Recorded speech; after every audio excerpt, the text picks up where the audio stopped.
Good morning, everybody. Just to let you know, there is no live feed at the moment. And we don't need to have live feed today on this meeting anyway, so we're going to crack on. So agenda item 1 is prayers, and we will be led in prayers today by Councillor Tilby. Councillor Tilby, away you go. Thank you, Chair. This is a very important meeting today for the whole of Cornwall. Let's take a few minutes to bring God's presence to us and all those that matter in our minds and our hearts this morning.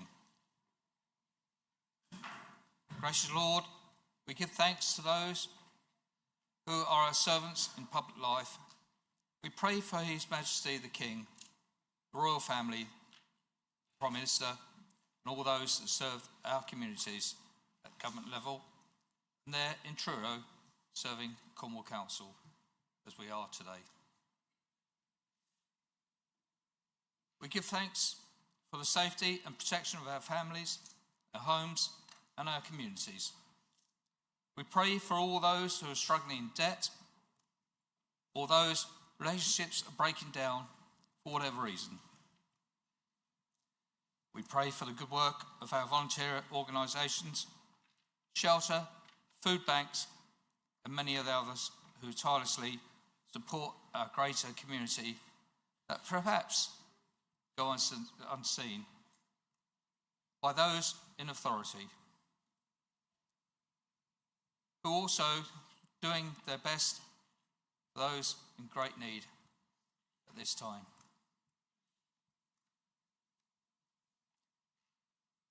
Almighty God, please help this council today in its deliberations and those in presence of exercising any political power by cleansing the tendencies of our self-interest and inspire the ideal of serving others.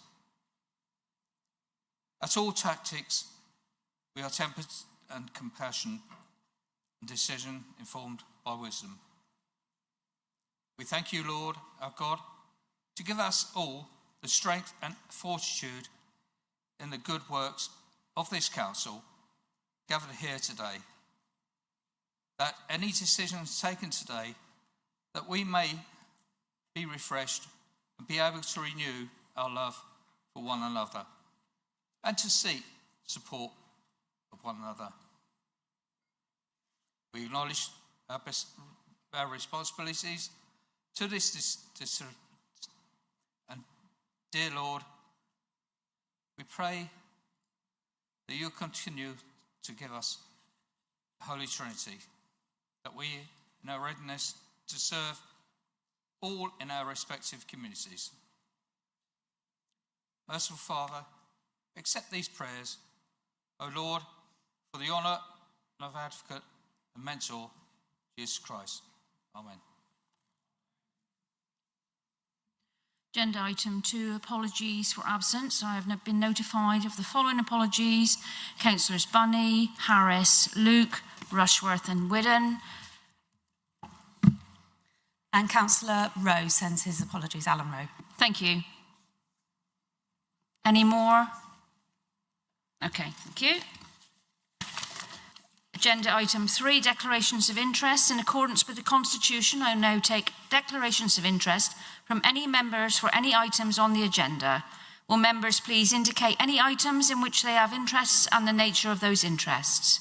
If you are aware that you have a disclosable pecuniary interest or non-registrable interest in any matter being considered on the agenda, you must disclose it, whether or not you have already entered it on the register. No? Okay. Agenda item 4, questions from the public. There are no questions from the public received. Before we go into this proper, I understand that there has already been some poor behaviours exhibited today.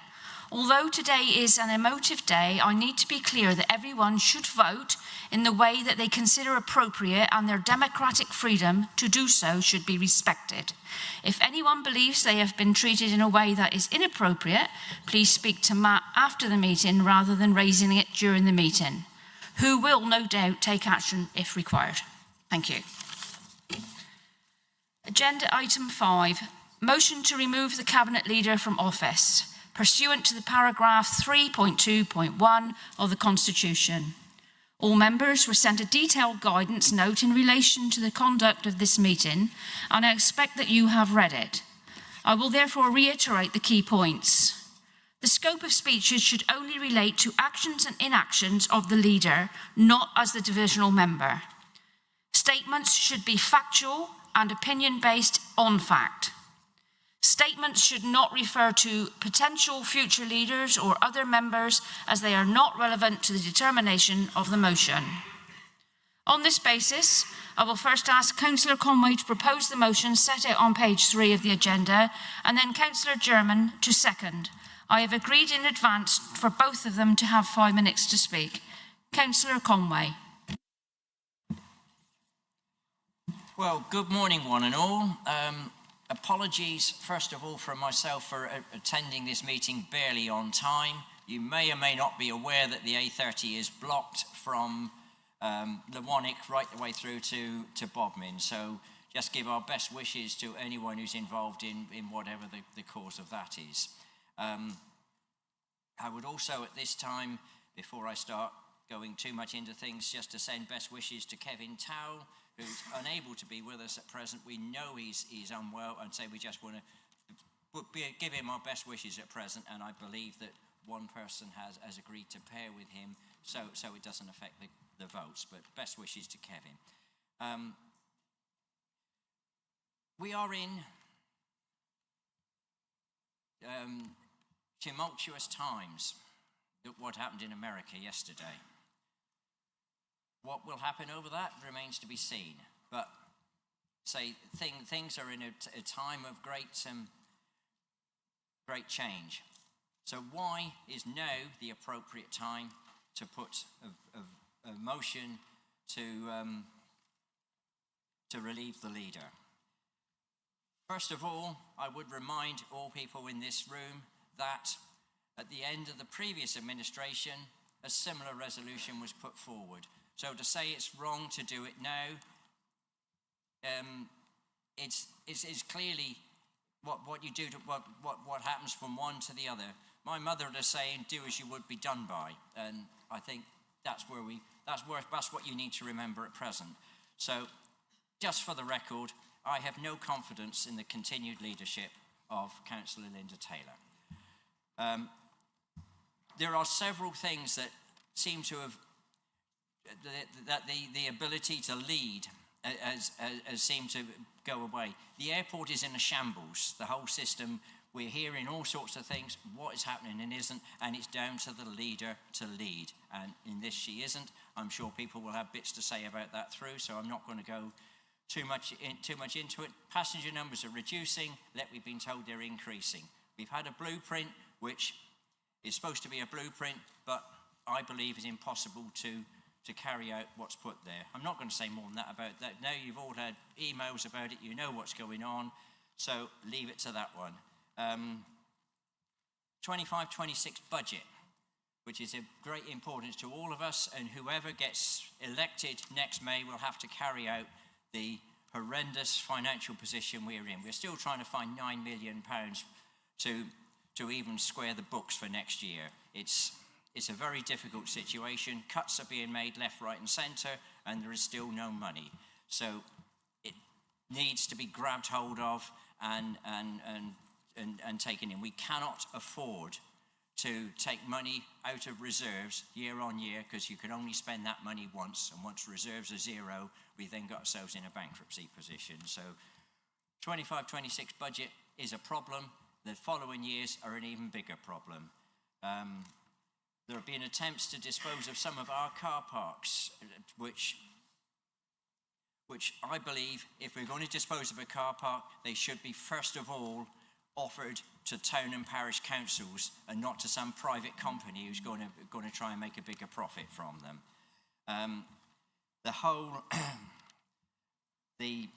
The leader recently accused me of forwarding an email from an individual. She knew this to be false at the time. It was quite clear from the chain. It was my email that was there. The attachment might have come from the individual, but the email did not. And I think that's just something that shows that you've got to have a full, to see the whole picture and to answer the question that's there, not to take an overview which could well be wrong. Langarth and Pidar are both in a mess. There's a big hole in Truro and it needs filling in. We haven't got the money to do it. Langarth, we've already heard that the original plan was to heat the whole 30 seconds with from a hot rocks project. That's looking highly unlikely. So just to finish off, any councillor who wishes to support Councillor Taylor now and stand at the next election, other than as a Conservative, will have their own constituents to answer to. If you want to stand as an independent or as some other thing next election, bear it in mind. How can you vote against this resolution? So I'm proposing that we... Time. Councillor German. Thank you, Madam Chairman. Colleagues, I'm sad to be bringing this motion forward today, as we all in this chamber want what is best for Cornwall. Unfortunately, under Councillor Taylor's leadership, we have seen performance worsen across the council, and we have come to a crunch point with particularly damaging decisions coming up. At the first council meeting in this administration, where Councillor Taylor was elected, she set the tone by only thanking and congratulating Conservative councillors. Behind you, Madam Chairman, is our motto, one and all, and there has been an abject failure of Councillor Taylor to live this in her leadership. One of Councillor Taylor's first actions was to change the COVID response committee from being cross-party to being Conservative only. Councillor Taylor has consistently failed to use the talents across the chamber. Councillor Taylor also removed the cross-party committee looking at our large capital projects. Perhaps we wouldn't be in such trouble with Pidar and Langarth if the talents across the chamber had continued to be involved. There is a lack of trust and confidence in Councillor Taylor because she publicly says one thing and then does another, and because she is exclusive rather than inclusive. Even the Conservative group often say that they don't know what is going on in the leadership of the council. Councillor Taylor publicly says affordable housing is a priority, yet we are producing the least we ever have. In relation to other councils, our performance has tumbled down the league table. Councillor Taylor got rid of the Tackling Empty Homes team, and the number of empty properties have risen steadily under this administration. Councillor Taylor publicly says that she wants our children to have the best possible start in life, yet in her first budget, she cut children's preventative services, and the consequences have been poorer services, as indicated by the loss of our outstanding Ofsted rating. This is not a reflection on the hard work of our officers, but on the decisions led by Councillor Taylor. Madam Chairman, Councillor Taylor led the ill-fated Mayor for Cornwall bid, continuing on and on, in the knowledge that she did not have the support of either her group or the wider chamber. This evidences Councillor Taylor's lack of political judgment and is another reason that we do not have confidence in her. Councillor Taylor talks publicly of red lines. She says the only region for Cornwall is Cornwall. Yet Councillor Taylor sits on the board of Great Safe West, which is calling for Great Safe West representation on the Council of the Nations and Regions, which is granted, would be to the exclusion of Cornwall as a separate voice. Councillor Taylor publicly says the only region for Cornwall is Cornwall, yet she allows Cornwall to be included in the Plymouth-led bid for a Devonwall devolution deal. This is why we can't trust Councillor Taylor and we don't have confidence in her. On the airport, Councillor Taylor publicly says that her red line is the removal of subsidy, yet the budget proposals and the scrutiny papers show that this is not part of the deal. reported that despite over 1.4 million of consultancy fees, think what good of that could have done to our children's preventative services, colleagues. We don't have a report for next week's full council. It appears this chamber will never get the opportunity to discuss the future of the airport. Madam Chairman, it's time to stop this damage to Cornwall. It's time for Councillor Taylor to listen to the chamber, to be inclusive rather than exclusive. Madam Chairman, I don't doubt that Councillor Taylor will win the vote today, that the Conservative and Independent Conservative aligned group, I wonder how many of our Conservative colleagues are happy about their new group, that Conservative colleagues will vote for Councillor Taylor today. They will do so because they will be kicked out of the Conservative Party if they do any different. What it does not mean is that they all have confidence in Councillor Taylor, or 30 seconds. Thank you. Or that they all support the airport deal, or that they support the privatisation of our car parks. What today does present is an opportunity for you, Councillor Taylor, to listen, to really listen across your group and across the chamber, to not only publicly say that you have red lines, but to actually stick to them. Thank you, Madam Chairman. Okay, please can you raise your hand if you wish to speak so that my Vice Chairman can take note of your name. Can you just keep your hand up just for a minute so that we make sure that nobody's missed?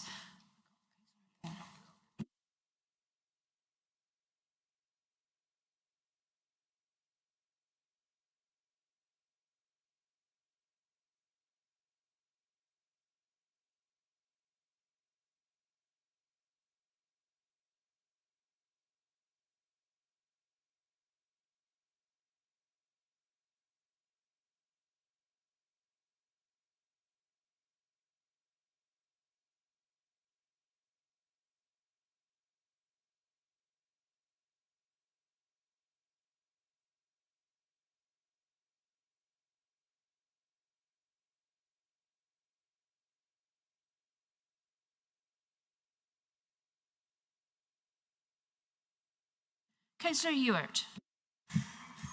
Thank you, Madam Chair. Cornwall deserves a council that is unequivocally focused on delivering for its people, day in, day out. But under the current leadership, we see a Conservative group that spends more time fighting each other than fighting for the communities they're meant to serve. Instead of real leadership, we've seen 3.5 years of managed decline, a Cornwall Council shrinking in vision, drowning in debt and leaving our residents feeling abandoned. Every year, council tax has gone up by the maximum allowed, while essential services are cut to the bone. Families see their hard-earned money drained, yet the support they receive dwindles. The leader promised much when she took power with a Conservative government and 6 local Tory MPs. Cornwall was supposed to benefit from this political alignment. Where are those benefits now? Where was the devolution deal we were promised? And where was the sustainable funding to support our communities? Where are these costly capital projects headed? Instead, Cornwall has been left out in the cold, relying on a recent love of polite letters instead of powerful action. Now, at a critical time, we see the true impacts of this failed leadership. Today's vote is about so much more than the airport, where sadly there has been an absolute failure to provide value for money and protect public assets. Look around at the council's so-called priorities and ask yourself if any are being delivered. Our carbon neutral targets slip further away, our rivers and beaches degrade, and our economy falters and jobs are lost. Affordable homes are a distant dream for far too many of our people. The only certainty here is that things are moving in the wrong direction. And Cornwall has already spoken. They've rejected the Conservative Party across the county in Westminster. Yet here we are, just 6 months away from a local election. The leader and her administration expect Cornwall to sleepwalk through more months of infighting and inaction. I don't accept that as anywhere near good enough. Cornwall deserves leaders who will bring real ambition and real partnership to the table, who will work tirelessly to secure the carbon neutral future we need, to deliver safe, affordable housing, to clean up our rivers and to ensure our children's services are a source of pride once more. The leader has had her chance and she has fallen short on every count. That's why today we're voting for this vote of no confidence. We're voting to say Cornwall deserves a council that puts people over politics, that is united in serving our communities rather than divided by internal battles. The people of Cornwall cannot wait any longer. They deserve better now. For all these reasons and more, the Labour Group has no confidence in Councillor Linda Taylor. Councillor Dwelly. Thank you very much, Chair. Can I start by paying tribute to Councillor Taylor for something, and this is heartfelt. You have stood against racism and anti-Semitism extremely strongly, and it's much appreciated.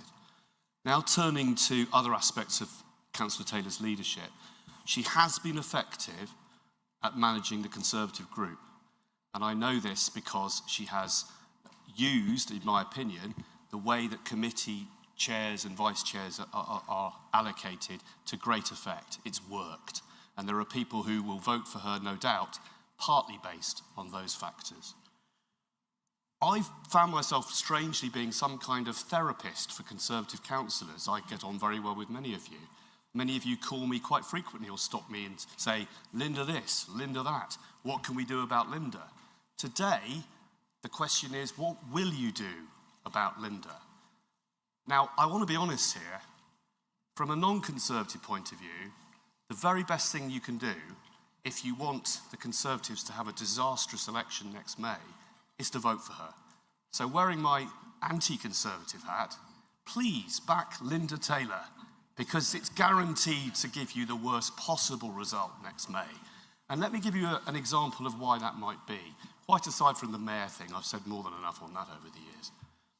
Look at the airport. Do you all know exactly what's happening here? There's a possibility that our budget might propose the end of the guaranteed London services with the end of the PSO. Possibility that that might come to an end.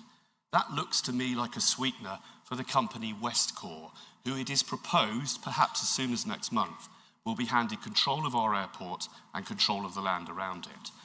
Please will you look up the name Mark Bruton. Mark Bruton is the owner of the company Westcor, and he controls it. He is an American private equity magnate. This has nothing to do with the leader. It is to do no, with the I've just taken guidance from the monitoring officer, and he said this is not to do with Linda. In my opinion, the leader's decision on the airport to consider handing control to someone like that is extremely important indicator of leadership without this chamber having a debate, even though this chamber did debate the spaceport previously and minuted that any change to it should come back to this chamber. So, for me, if I were you, the Conservatives, if I were you and the Conservative associated people with the funny name you've got now, I would vote for Linda Taylor only, 30 seconds. Only if I wanted to be associated with the decisions that are going down so badly with the Cornish public. This is your last chance to change tack. Were you to go for a different leader, it's possible that some of these decisions could be avoided, and it's possible you could mitigate what might be quite bad results next May. It's up to you now. No more therapy from me, no more Linda this, Linda that. If you believe in her, vote for her, and we'll all know that you do, and you back her. Thank you very much. Councillor Alvey.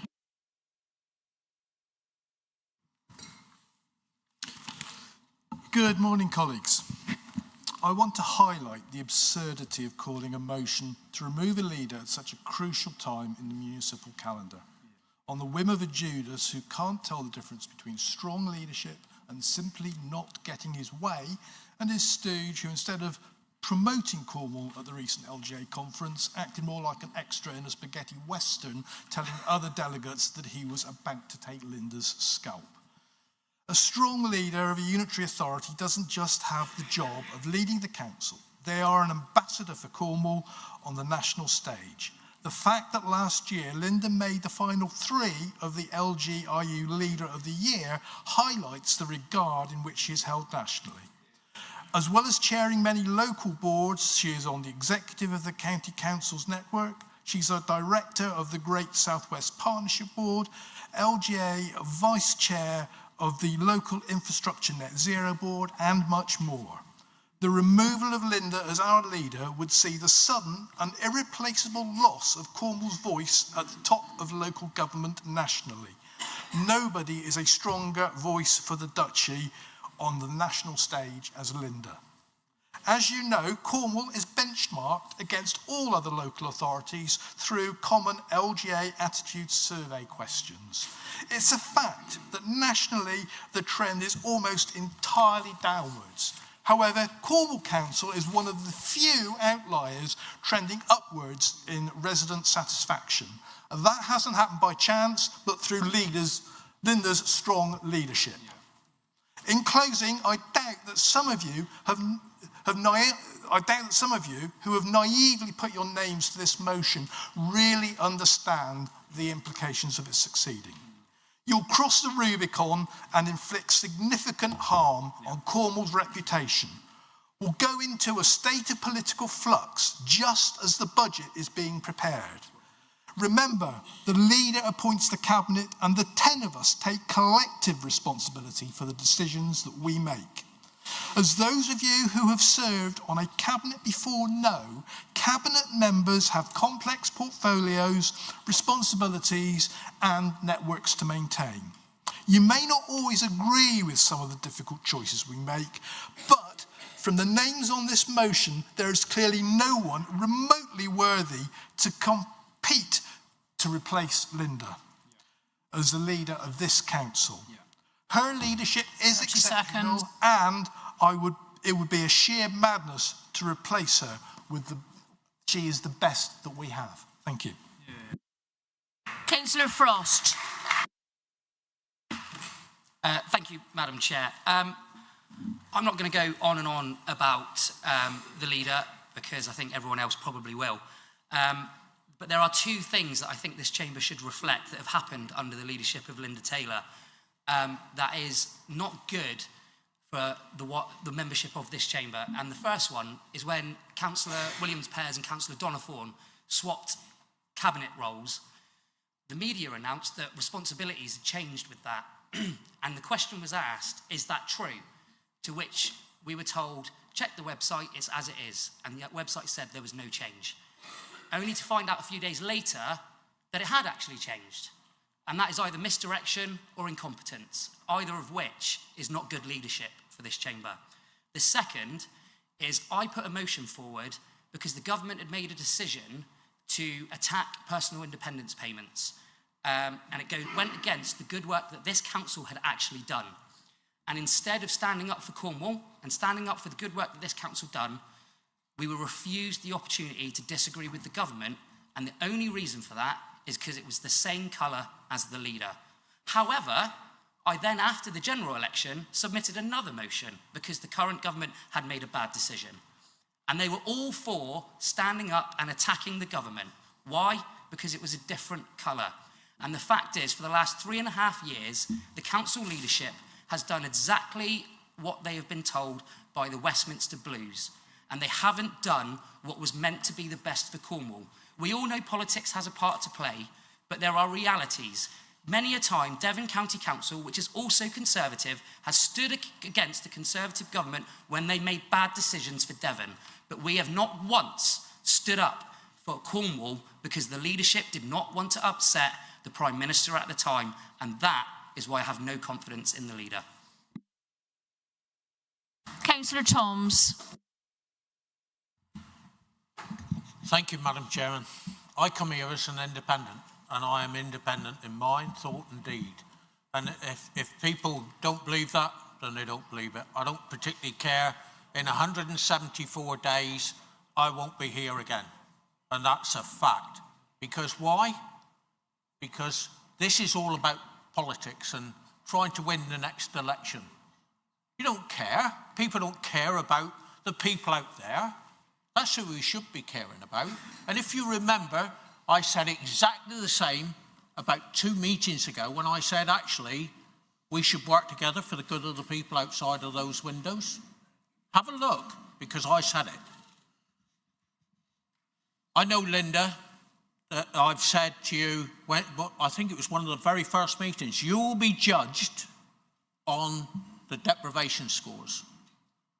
And if you look at the deprivation scores, 70% of the people in this county are in the most deprived 50% of deprivation scores. That is a true fact. We can check those facts, and those are the things that we can look at. But when I look at what's going on at the moment, how many people in this room came to our HASCOS meeting yesterday about fairer funding for adult social care, and the way that just the increase in NI contributions will take the probably £6 million that we get extra from government from the 600 million that they're proposing to put in adult care just to pay the NI contributions. How many people in here knew that the SEN, if we had to pay it back, we'd be bankrupt? Why did I know? Because I bothered to ask the questions. I've asked Louis about the airport, and he sent me a load of information, and I've spread that around the audit committee so they can build their knowledge. How do I do these things? Because I'll work with anybody. I don't care whether they like me or dislike me, I will work with anybody. And the trouble is, at the moment, we're trying to do something that is going to put all of us in a bad light. Because I saw Julian get vote, you know, the vote that you faced in the last 30 council, seconds. and Alex Robinson in the first unitary council. It's a nonsense. Please don't do it. It is whatever the budget will be, and if they fail, like they did when the Lib Dems were in charge and they became a unitary, they will get punished at the ballot box. It's not for us to decide. It is for those people out there to decide, because they're the people that will judge us by what we do. Time. And what we're doing now is wrong, I tell you. Thank you. Councillor Barnes. Councillor Barnes, when you've got yourself together.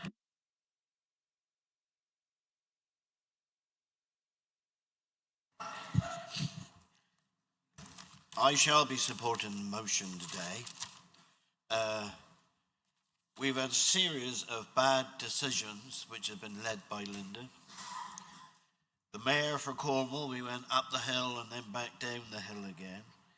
And although Linda went on a tour of Cornwall to speak to the public, she never really came around and spoke to the members about it. And then we've had the stadium for Cornwall, which is now a stadium for Truro Football Club, £11 million. We've had the Pydar Pit, which is now just a collection of rubble, the Langarth Lash-Up and the Newquay Rail upgrade. And all this council's doing is getting deeper and deeper into debt. I keep asking the head of Cornwall Council's cabinet for finance, David Harris, how much deeper are we in debt? The last scrutiny meeting I was on, he said he would circulate how deep we are in debt to members, and he hasn't done that. This is not the first time he's not done that. So, we come back, we got the leader in the cabinet of sycophants, and if the leader goes, I hope the cabinet goes as well. And I would like to finish by asking Linda, because a lot of this has now been pushed to the front because of Newquay Airport, to give an undertaking there'll be no transaction to sell the airport before the 1st of May 2025, unless it comes before a special full council. That's not relevant to this meeting. It is, madam. If you can't understand what's going on here, perhaps you should give up the chair. No, it's not a shame, it's the truth. Can you stop, please? I'm going to bring the monitoring officer in. The question before the council today is whether to remove the leader or not. The question that you've put, Mr. Barnes, Councillor Barnes, to the leader is not for today, that's for another time. Councillor Desmond. Thank you, Chair. Congratulations, Councillor Conway, on making yourself better known. You give no reason for your motion, but of course you've attracted fellow travellers who, being clever politicians, and I mean no offence in suggesting you are not, are able to add all sorts of spurious reasons for supporting your motion. I, however, reject your motion. The leader with a collegiate style, integrity, honesty and a strategic focus has a strong management style that empowers a cabinet to excel. This leader, by these talents and her communication skills, inspires trust and admiration. The leader's actions and words foster an environment where creativity and a desire to succeed flourish. In April 2023, a devolution deal with the mayoral authority and £360 million investment fund was proposed. However, it lacked popular support. And this leader was listening. She took the difficult decision to recommend to Cabinet not to pursue the devolution deal and immediately and swiftly went on to deliver in just 7 months a level 2 deal. Outstanding. A remarkable demonstration of this leader deploying superb negotiating skills and determination to deliver Cornwall priority outcomes. A brilliant place to be a child, supporting businesses and enhancing our Cornish culture. And what, by comparison, if I may, of the leadership qualities opposite? A lack of vision, a bit of socialism, a bit of Lib Dem, a bit of this and that. They are uninspiring because leadership isn't something that they do. Point of order, Madam Chairman. This is against no challenge at Cabinet meetings.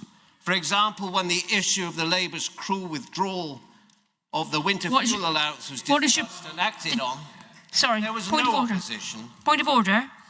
What is your point of order? Madam Chairman, this is against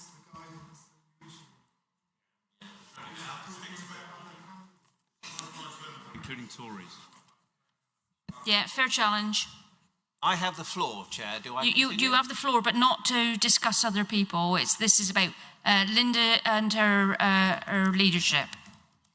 I thank you, Councillor Conway, for this opportunity to demonstrate what an extraordinarily skilled, hard-working and determined leader Cornwall Council has in Councillor Linda Taylor.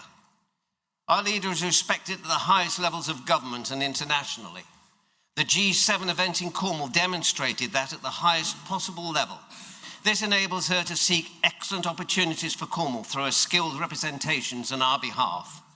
But above all, this leader is a communicator, regularly on BBC Cornwall Radio, approachable and engaging, and everyone in this chamber has at one point or another 30 enjoyed a seconds. conversation with her.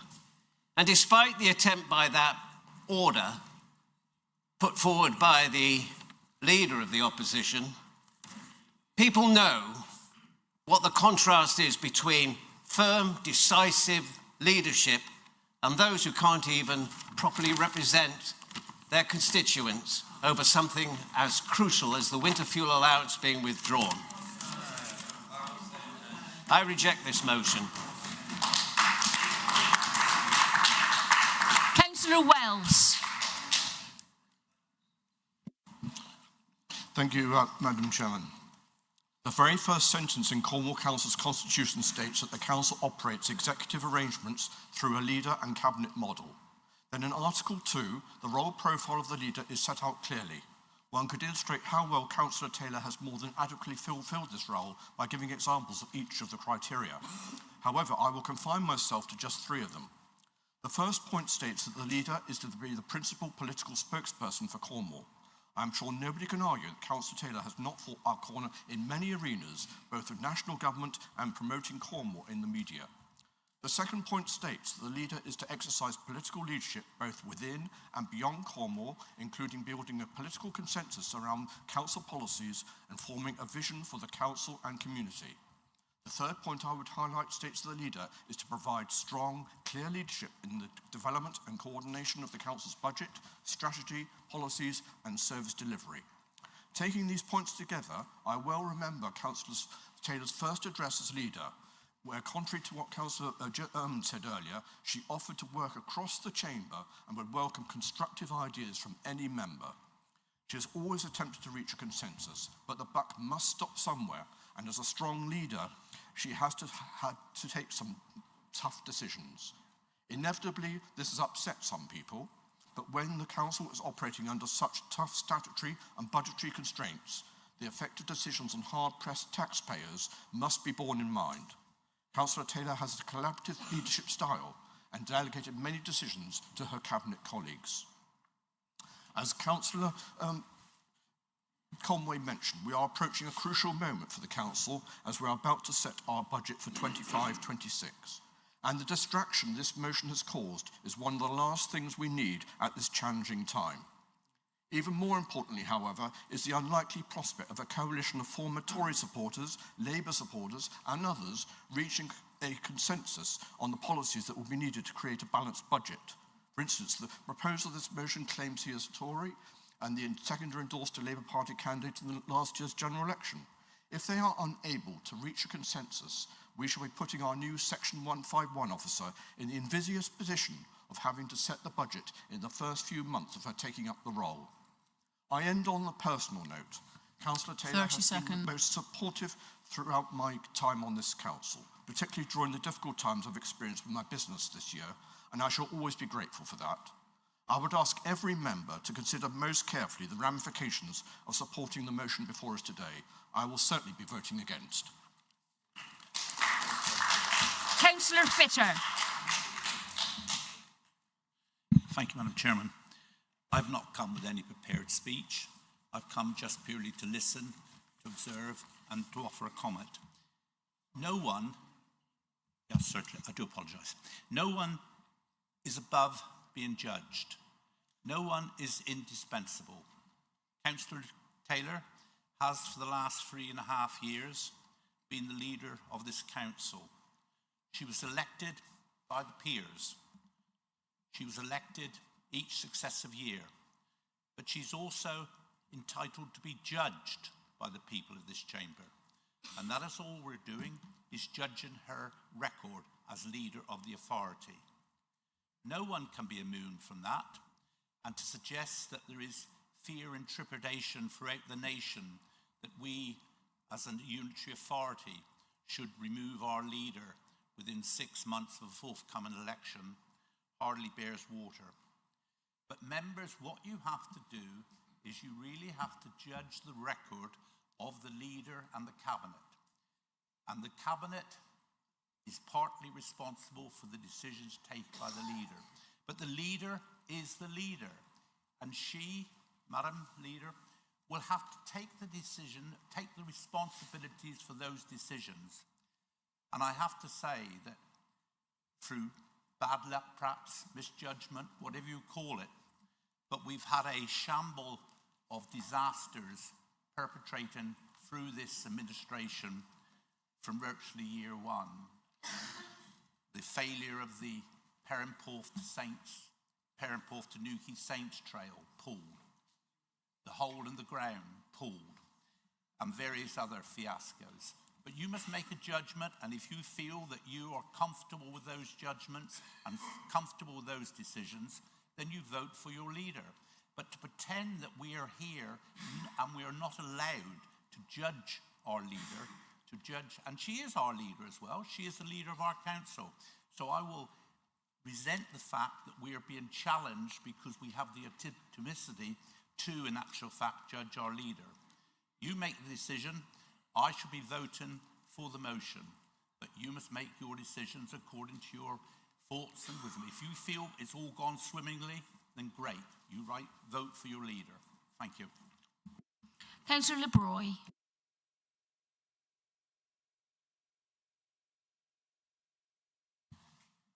Thank you, Madam Chair. I want to open by saying I do have respect for Councillor Taylor. I sat alongside her and Councillor Harris on the audit committee in the previous council, and I saw how diligently both of them attended to the work of the committee and how good they were at delivering those roles. But in that previous council, and Councillor Germ did reflect on this earlier, we had the beginnings of what became Treveth. It was the investment programme. And at the time, we had a cross-party panel, an independent group. It was called, I think, the Independent Advisory Committee to the Investment Programme. And basically, we were overseeing and giving advice and steerage on some of the investments that were being proposed and being brought forward. And I thought that gave a really good, sound, crossbench, collegiate feel to what we were doing. But at the beginning of this council, it was abandoned, cancelled. And that feel of loss of connection across parties and across benches, to me, has just gone. And sitting as a backbencher in this council, I feel it's been very, very difficult to have any influence or any feel in my ability to do anything as a councillor other than to just oppose for opposition's sake. I would much rather be working together, which feels very, very difficult on the opposite benches. Another example of this is again sitting in committees in the previous councils. We had available to us the committee inquiry process. I was lucky enough to chair a couple. Again, they're cross benches, and you had the opportunity as a council to really put some good work in and to come up with some great conclusions and recommendations that eventually would come to the Cabinet for adoption and endorsement. And that has barely happened in this council. I think I've seen one or two happen on the committees that I attend, and they've been shortened and the manpower has been reduced. And it's, again, gives very little opportunity for people sitting on the back benches to get together with the people on the front benches and really thrash out some good work. Again, obviously we're on a journey over the term of our authority and the council, and there are some issues that come into the road and they sort of make me feel stronger about how I feel about things. And the issues that really have stuck in my mind, it's been said before today, the airport and this planned disposal of the airport. And the very simple fact that you're going to have a private investment company that will be dictating and determining who gets 30 seconds. The parking proposals, absolute madness in my opinion. The homes emergency crisis, there are homes in my patch, council land homes, that have been empty for months. We've had claims from tenants from unsuitably maintained properties in my patch. Those are big ticket items that we really ought to be keeping our focus on, and I think this administration has lost focus on those items. I personally wish we could do better by working together, and I think that we could work better together if the leader was to be more open to working across party and across benches. Councillor Jordan.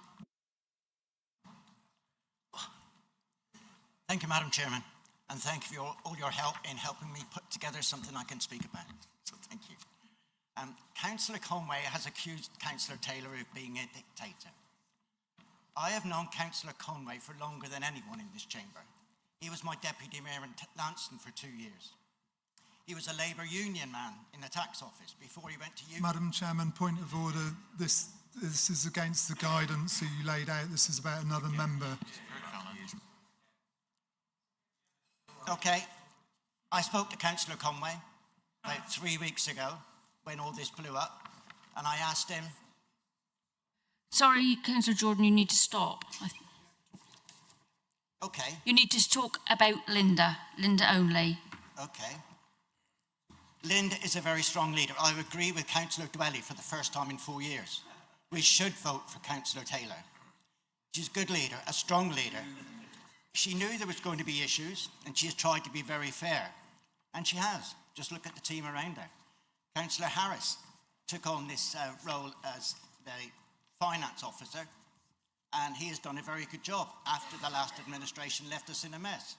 Councillor Monk, we're talking about... Can you focus your comments just on Councillor Taylor?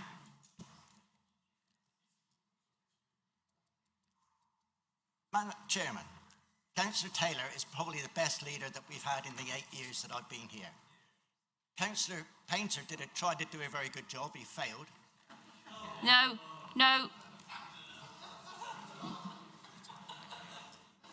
Shall we call time on that one? All right. Madam Chairman. For me, Councillor Taylor is like a Margaret Thatcher, a new Margaret Thatcher.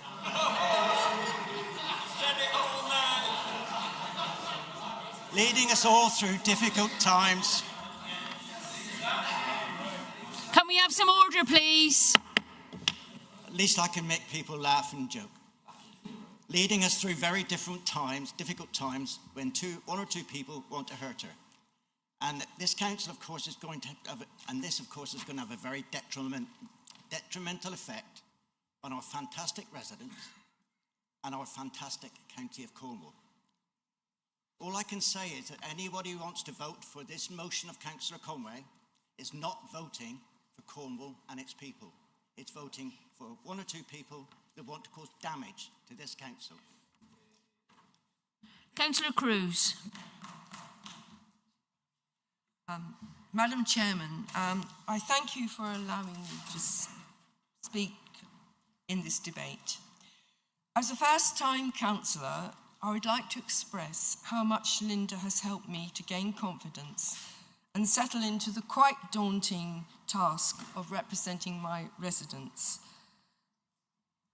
We all enter the arena with our beliefs and soon find that not everyone agrees with us. Linda has always made me feel valued and has listened, advised and encouraged me over the last almost 4 years. We all know how hard Linda works. Her very full diary and commitments to both local and national bodies, and yet she has always found time to answer my emails and give me advice. My colleagues here in the council have been predominantly respectful, kind and encouraging, but on the one occasion I felt that I was being talked at, rather too robustly. I had a little word with Linda and she fully understood and had a quiet word with that person. This kind of attention to detail is the more to be admired, bearing in mind the huge workload Linda takes on. I am quite certain that there is no one here in this chamber who could represent Cornwall in a more robust and thorough way, whilst at the same time being inclusive and understanding and having the ability to comprehend how we all tick so differently.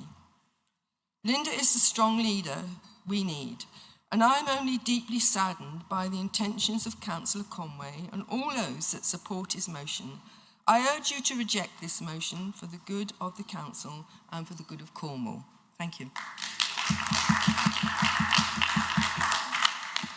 Councillor Tudor.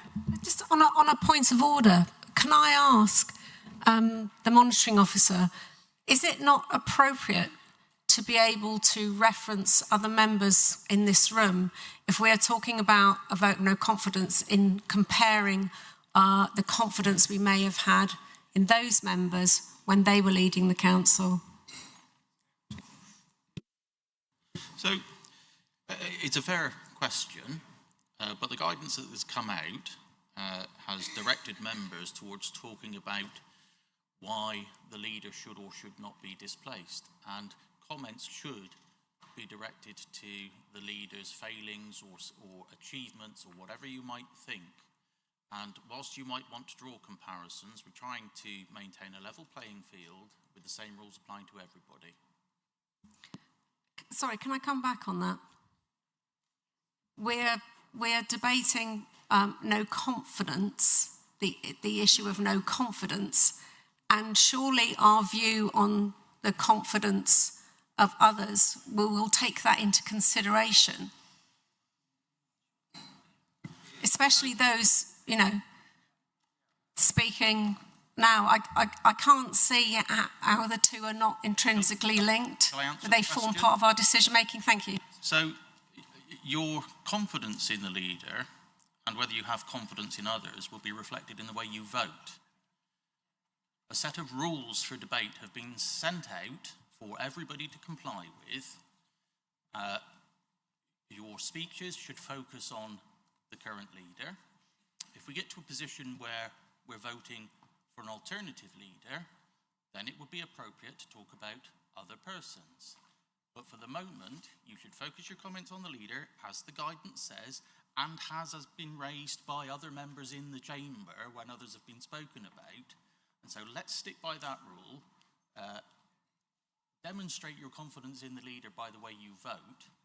And if the leader loses the vote and we're looking at other nominees, then you may speak about others.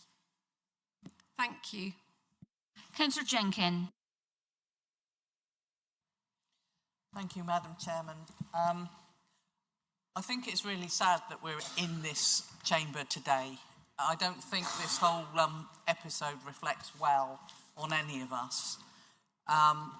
We need to be all working together to have a strong position to Westminster, as we should have had through the whole council. And I'm not saying that the administration has been good. It's been inefficient, it's been exclusive, certainly as backbenchers. Knowing what's happening in the council by getting press releases about something that's happening is not the way to do it. That's an administrative issue which does reflect on the leader. It's not personal to the leader, but it reflects on the way that this council is being run. However, there are 83 brains, 87 brains, whatever, in the council, and I don't think they've been used to the best of their ability. We have significant challenges in Cornwall, and those significant challenges are not being addressed by us being here today. We have, as Councillor Tom says, huge issues in funding for adult social care, huge issues in funding for children's services and particularly SEND. We have policies relating to the environment that are not being delivered. We are not working on an economy that works for Cornwall. This, however, is party politicking. So it can risk us not being seen as effective as a council. However, I have to say that there are a huge number of issues of where we haven't been effective as a council in the last 4 years. And I think it's incredibly sad that when this administration came in, they said, oh, we'll be able to do lots of things because we're the same colour as Westminster and we can get lots of things done. And issues of fair funding are only now being significantly addressed. And we know, and we have said for many, many years, that Cornwall doesn't have 30 seconds.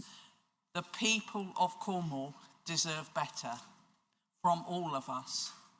And I think we need to search our consciences about how we can get a better administration for Cornwall. And that applies to the current administration as much as anyone else. Councillor Candy. Thank you, Chair. As you know, as some of you know, I've been involved in local politics for over 20 years. I was recently elected to this council in the by-election, and never have I come across an authority where democracy is not being followed. There is too much that is just delegated to the cabinet or kept within the portfolio holders and not debated in the open. A couple of the last meetings have been pretty pointless, the amount of decisions we were able to make, and that is within the control of the leader and her team.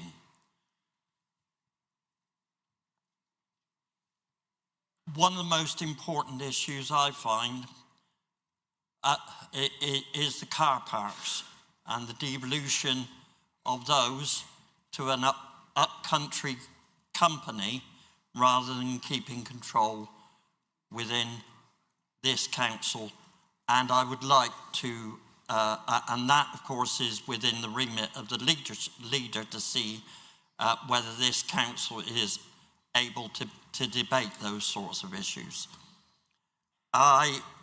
Point of order, Madam Chairman. What is your point of order? As the Cabinet member responsible, the reason that hasn't been debating this full council is because there's no agreed plan. It has gone to scrutiny, but Councillor Candy is making reference to that in a vote of no confidence. But the reason there's no scrutiny in this chamber so far, in this chamber, is because there's no formal plan. And of course, that has already been considered at scrutiny. So I think that is an out of order point to make. I accept that, Chair. I withdraw that.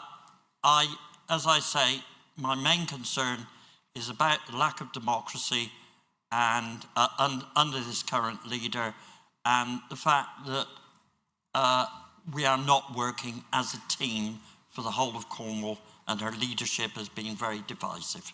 Thank you. Councillor Tudor.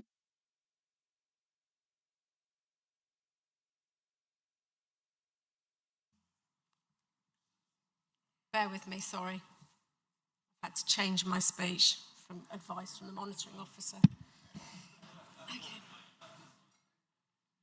So I just wanted to say first that whatever happens over the next hour, I feel that it is appropriate to pay tribute to Councillor Taylor for being the first female leader of the council. Something that's never really mentioned in the chamber, but something that is a significant achievement. Linda knows what a woman is, and we've heard today has supported her fellow women councillor colleagues on female issues, no matter what their party politics are. Those that have brought this vote of no confidence cite concerns over the Cabinet's decision to back plans to sell off the Newquay Airport estate. And I don't believe that there are many of us here in this chamber that know the ins and outs of that decision making, and that's part of the problem, isn't it? And like me, you might be feeling that the airport saga is just the last straw in a long line of plans and projects where members have felt kept in the dark, such as the Saints Trail, Wave Hub, Pydar, Spaceport, and of course, the huge development that I have in my division, Langgarth New Town. Let's call it what it is, a new town. The Conservative group inherited a lot of these projects from the previous administration, the leaders of which I remember was just as unsuccessful in keeping a grip on making sure decisions went through a democratic process. But unfortunately, we've been advised that we cannot talk about that, which is a shame, as I was going to point out that those criticising Linda Taylor did a worse job themselves. I know, I was there. So I'm thinking about a similar vote in 2021, and I'm thinking in particular back to May 2018, when again we were in a similar position here, and the then leader of the opposition made his famous infamous... Can we bring it back to Linda, please? Yep, shame on you speech.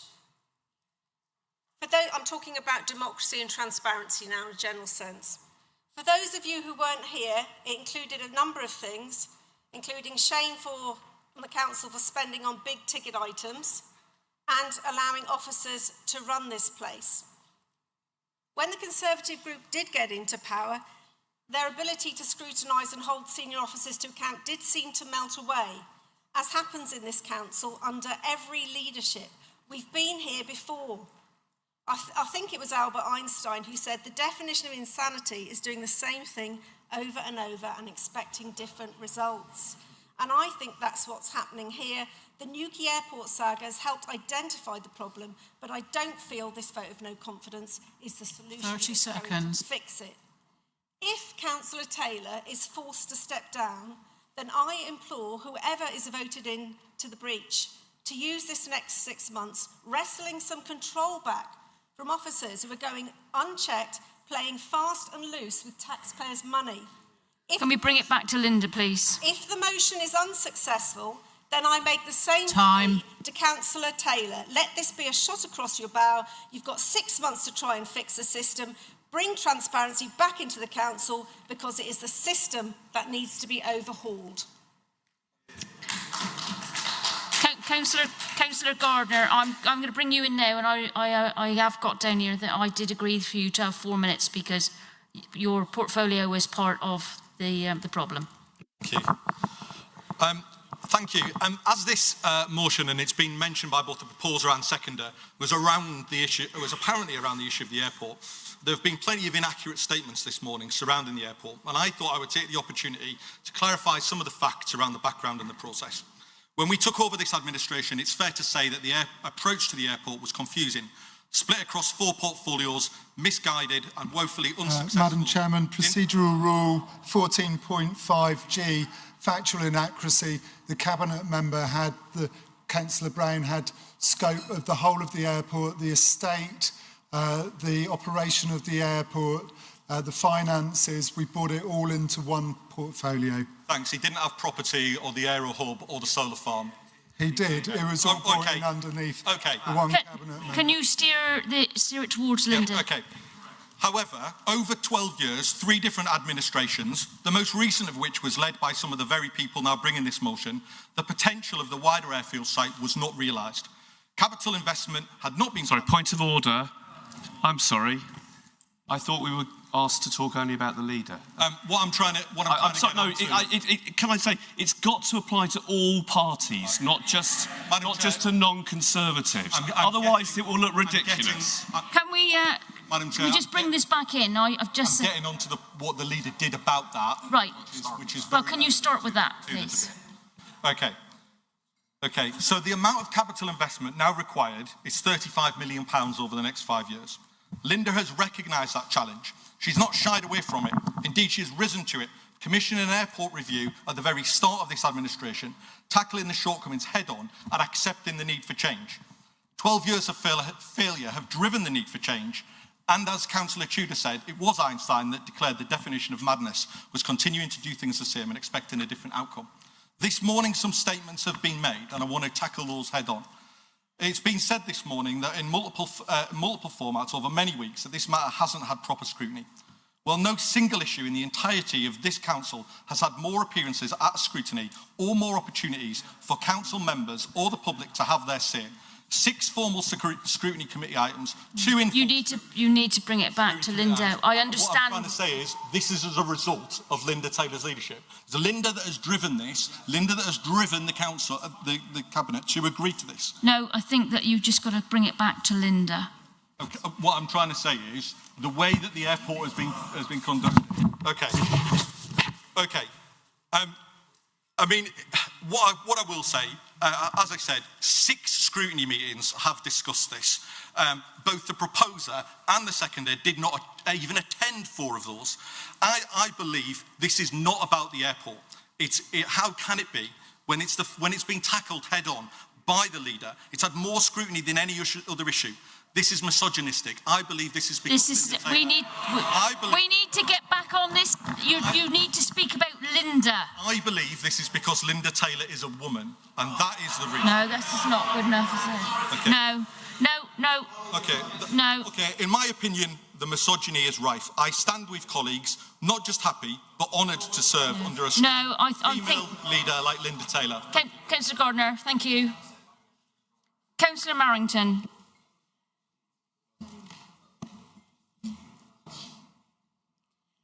Thank you. I'm still reeling from that election in the States, and it did really make me question about what leadership is and what it should be. So I'm not speaking to put anybody down, but to say that whatever happens, if Linda carries on or not, the changes we need to make the next 6 months be the best it can be for the people we serve. I'm a first-time councillor, first term, and have no idea how tribal and point-scoring it will be for the next 6 months, and I'm a bit worried about that myself. But I'll say, Linda, I'm completely aware you broke a big ceiling by becoming the leader of the council. It's something that America won't do for a while, I'm sure. So it's great that Cornwall did. I know you'll have had to work harder to just be respected and to listen to, so I totally accept that. But I still want to mention a couple of things that have really stuck with me as a first-term councillor. So just before getting elected, I listened to a meeting, and it happened to be the one about Gilham Ward Beth, and when you were all debating the climate change measures, and suddenly there was a vote of no confidence. And I listened to that, and I couldn't understand, and it seemed purely political. That was just my view listening to it. And then when I came to my first council meeting, I could remember the words as you stood there about having to savour the moment. And again, for a new councillor, it felt a bit like I felt isolated, that you thanked the Conservatives. And that was something, again, that stuck with me. I felt over these years we've missed getting the best from council, we've missed getting a sense of collective working towards a goal to making things better for people. It hasn't really felt like being part of a team, and before anyone says that's about politics, I've also attended 2 funerals, one of Ed and one of John Pollard, and just listening to those words made me think it is possible to actually bring people all together. So with all these big decisions, Mayor, electing people to external committees on political colour, rather than common sense at times, the airport, car parks, museums, leisure centres, so many big decisions, I didn't feel really heard, and felt that we should all be, because these affected all of us, our residents in our areas. And yet some of these, the decisions came back, things changed, but often due to public outrage and upset, which maybe could have been avoided with real listening. A strong leader would welcome views from all. So whatever the outcome, please, could we be more collaborative, think about what connects us more than what divides us, to make things better for all. So Linda, or whoever from this decision comes out, I think it's about that courage to really listen, because I speak for myself here, but I think for many of us that we will try and work together with people to 30 seconds. Who we represent. Thank you. Councillor Parsons. Thank you, Chair, and apologies for being late today. Sadly, there's been another accident, Plusher, with the air ambulance on the scene. So my thoughts are, again, with all those involved. And I think it's also proven how, like so many of the issues that we come here and discuss, many will look on and think they're regionalised, but actually they're not. They do affect the whole of Cornwall. I've seen a number of councillors like myself walk in late today purely because of the A30, the main artery into Cornwall, being closed. So please, whoever takes the council on after this, I hope they will engage in further discussions with me. Regarding why we're here today, have we forgotten 3 years ago this administration took on a council in good financial shape? Have we and you may laugh. You may laugh. Look where you've taken it to now. Have we forgotten the mayoral debacle? Are we happy with decisions being made by the Cabinet, with the rest of us being shut out and being pushed aside? I'm happy for this to be ran as a boardroom if it feels like we're all being inclusive, but it's not their board or their business. It's all of our businesses, and it's the people of Cornwall's business why we're here today and why we're here for every full council meeting. The last 2 council meetings I've attended, I've actually questioned, what am I doing here? As Councillor Dwelly pointed out... Is this about Linda? Because I think we're going off on a tangent here. How is it not about Linda? Who sets the agenda? Who runs the council? Actually, the members set the agenda. You're at liberty at any point to put a motion in if you want something debated. We're here to represent our constituents. So if you're happy to push us aside, that's fine. But I don't think many of us are happy to take that.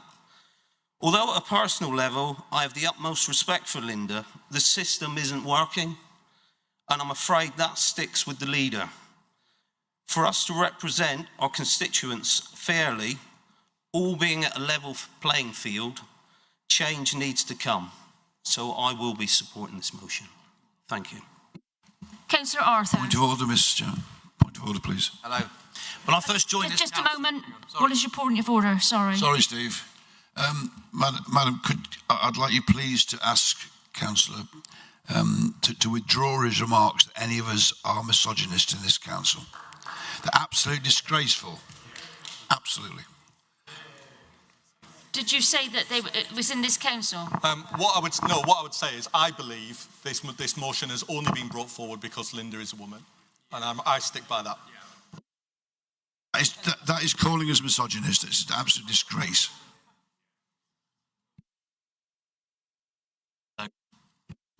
Your request has been made and Councillor Gardner's given his answer. If you want to talk to me about it after the meeting, I'm happy to talk to you, but I suggest the meeting moves on. Thank you. Councillor Arthur. That's a stupid comment, Louis. When I first joined this council, I was told, all these guys over here were the bad guys. We're the Conservatives. We're going to run this ship. We're going to sort it out. The trouble is, what the other Conservatives didn't realise was they're going to run it. This council is run by a small clique of officers and top cabinet members. We get the blame in the county for stuff that goes on, and we have no say and no scrutiny in here about it. You know, we talk about vaping and writing letters to the government. Can we go back to Linda? Okay, go back to Linda. I dared to think that Councillor Dwelly, the pantomime villain for the Tory party, would be a better scrutiny with the airport than someone dropped in after not being on that group for 3 years. I sat there and thought, this is better for Cornwall that this is scrutinised. I was actually voted as vice chair. Point of order, Chair. I wasn't allowed to speak about scrutiny. Why is he? We're talking about Linda. We're going off piste again here now. Please. We'll get there soon. We'll get there now. If you're not going to talk about Linda, then you're going to sit down. I was on a certain committee, voted as vice chair, and because I didn't vote the way that I was supposed to, I was ripped off that committee that evening. No. Go to the vote. That was the leader that done that. Sit down.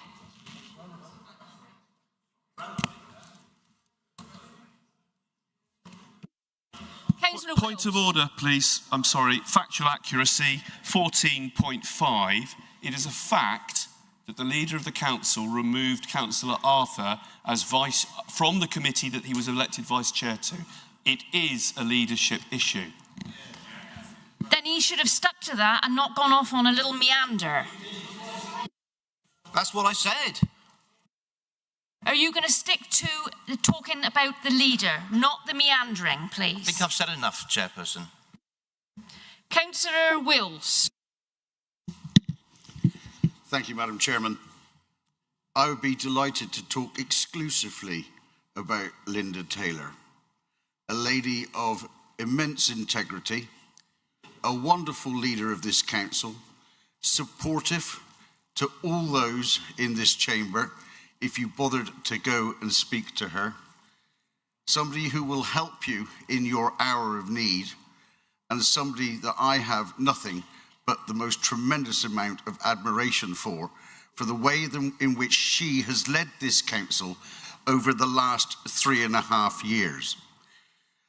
I became an independent Conservative aligned councillor because I believed in the leadership of Linda Taylor and not by those who didn't win the last election. They lost it because of the way in which they led the council.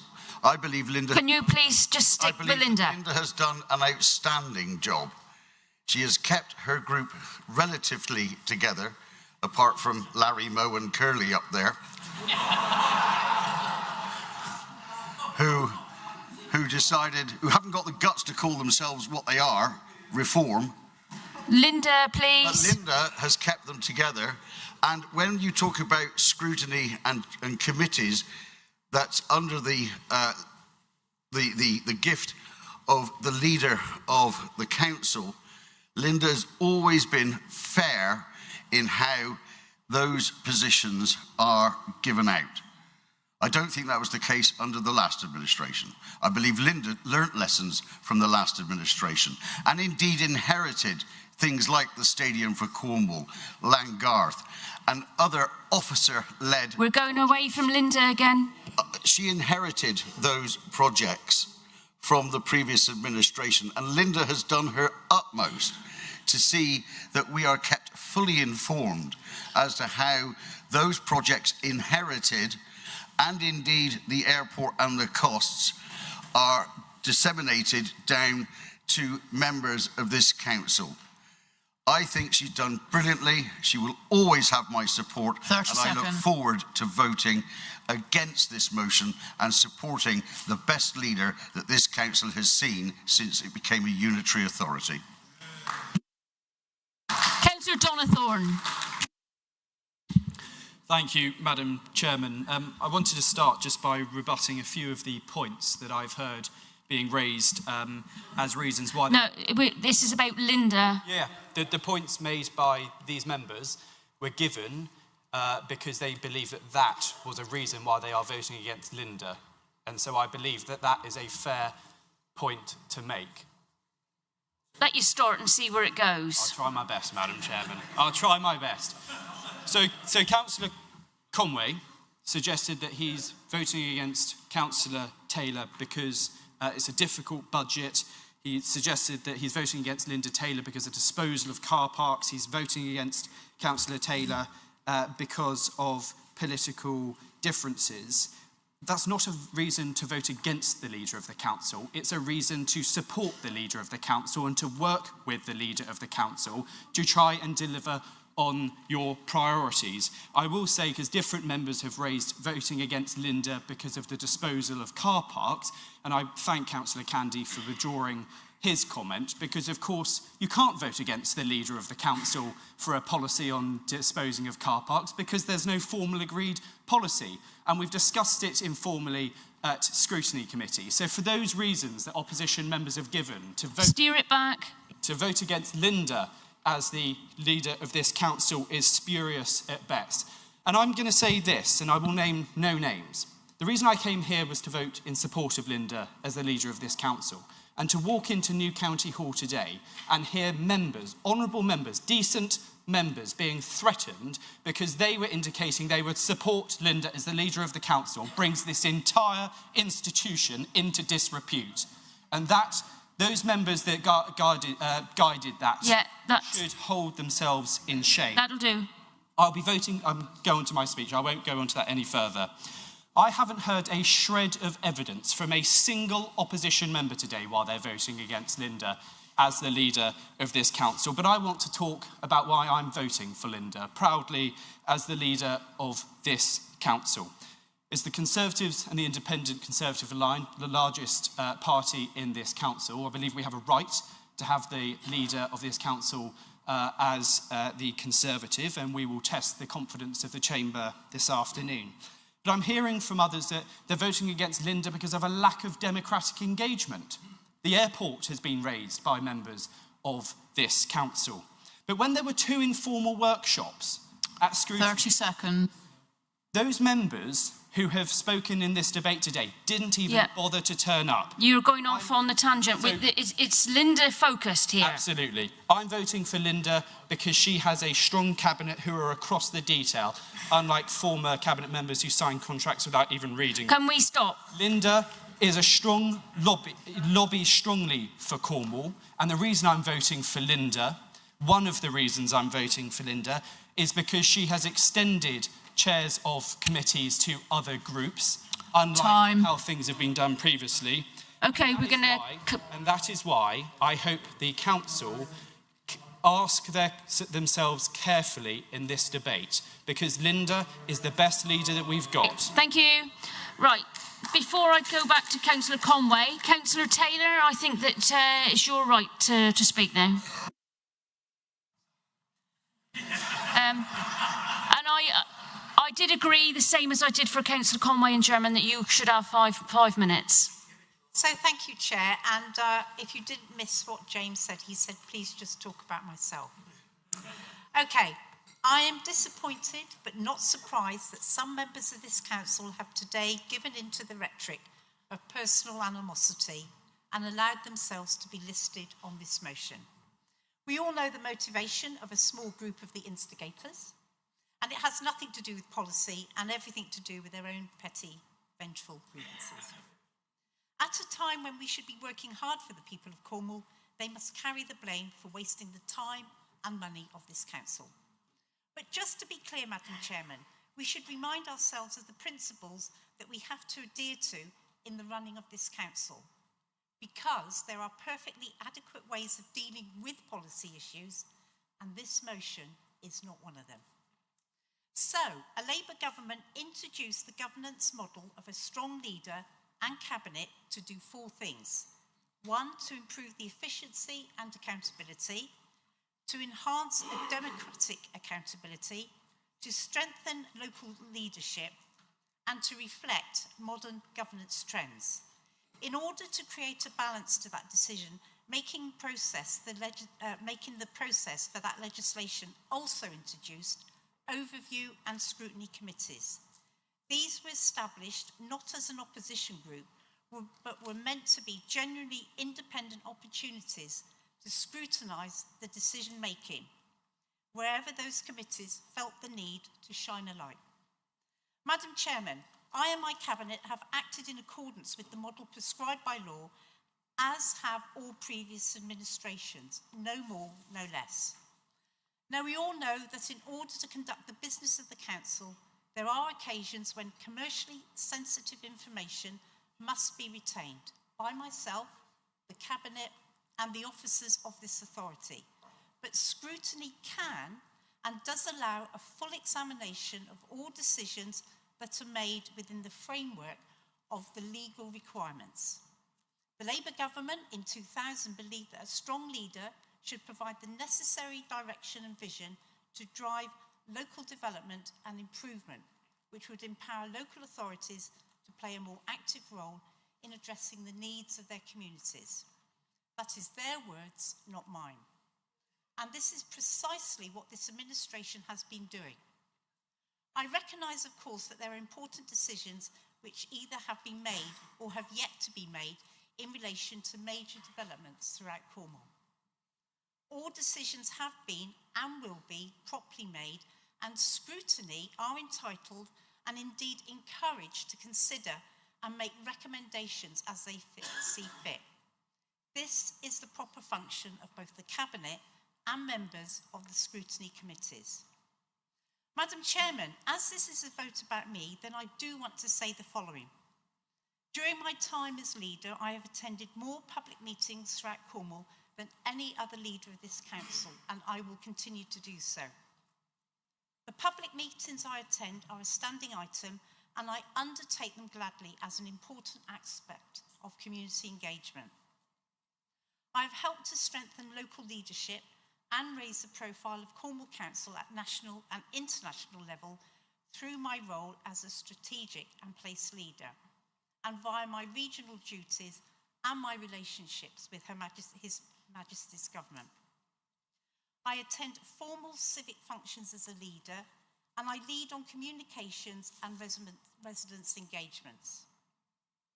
My work on behalf of this council also includes the chairing of the Cornwall and Isles of Scilly Leadership Board, the Cornwall Growth Board, and the Joint Health and Wellbeing Board for Cornwall and the Isles of Scilly, plus many other stakeholder partnerships. I am pleased to report that my leadership of those and many other functions has not been marred by the kind of discourtesy shown by this motion. And finally, I want to say, disagreement with decisions lawfully made is not in itself a good enough reason to justify this motion. 30 seconds. If there were good reasons to question any Cabinet decision, the process of scrutiny and scrutiny calling is there to allow a proper re-examination of it.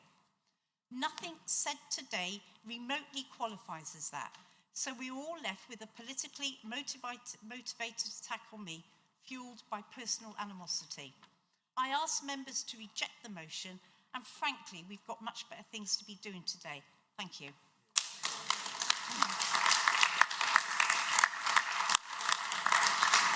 I'm now going to bring in Councillor Conway to sum up before we go to the vote.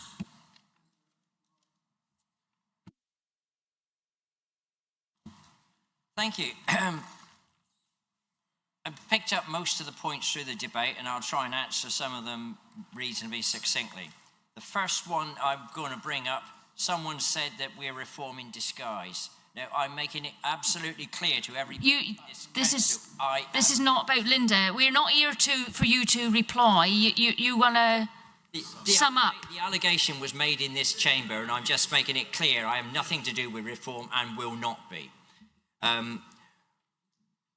One wonders, why have all Conservative MPs been replaced in this county? That's nothing to do with Linda. It's because... No, it's nothing to do with Linda.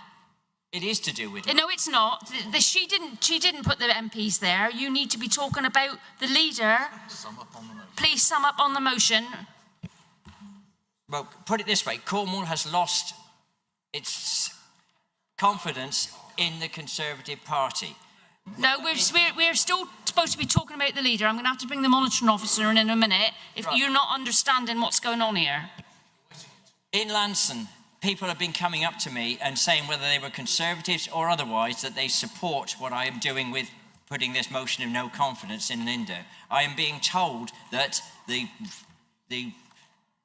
main residents of Cornwall have no confidence in Linda. So leave it at that one, shall we? This is probably your only chance to stop the airport transaction. I'm just going to leave it at that. No. Well, I am concentrating. Linda Taylor, up until the general election, almost normally refused to send letters to government about what's happening. Since the election, there have been a myriad of letters to various ministers pleading for money and what have you. Why wasn't it done when it was a blue government and a blue thing?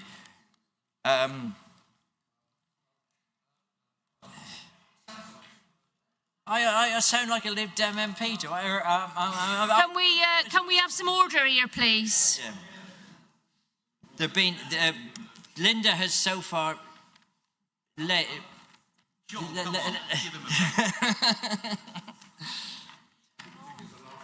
Keep quiet. Well, can we have some order, please? Linda has been our leader through a catalogue of disasters, and it's quite clear that has happened.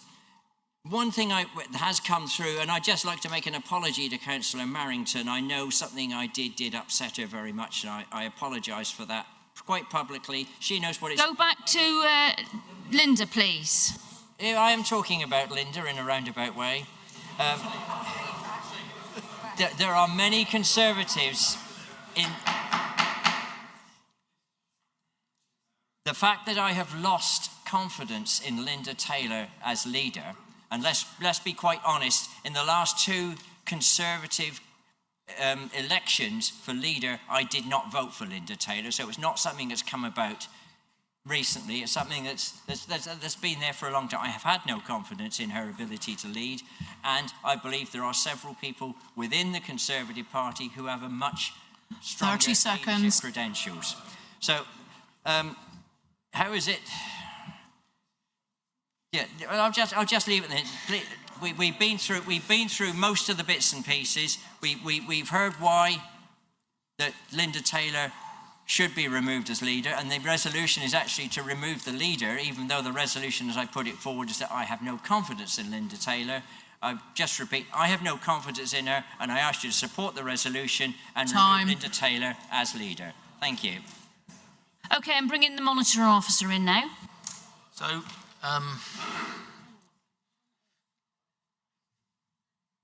your microphone, Councillor Conway. Sorry.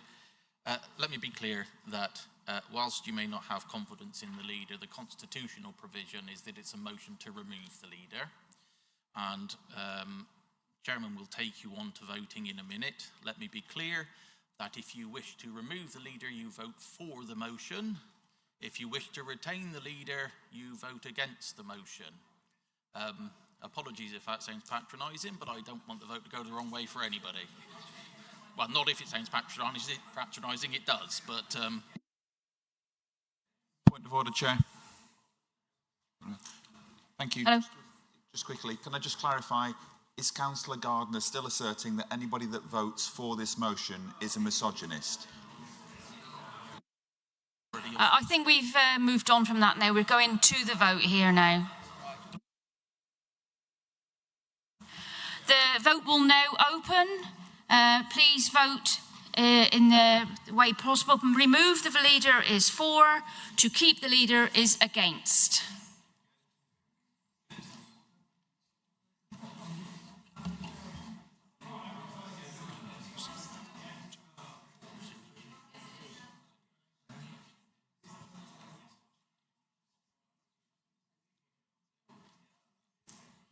There are a couple of members who've yet to vote. Please, can you vote? I'm going to close it in a couple of seconds.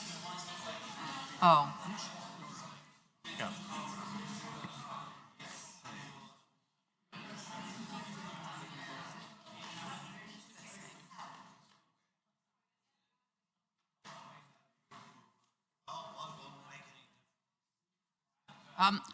Might I suggest you go to another control panel and see if that one works?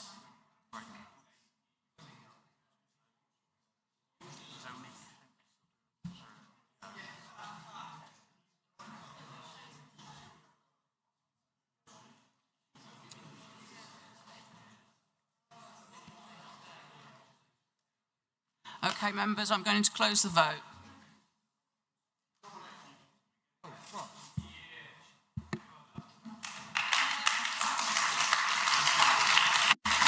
The motion is locked. You can't hear me. So the motion is lost, and I am closing the meeting. Thank you very much.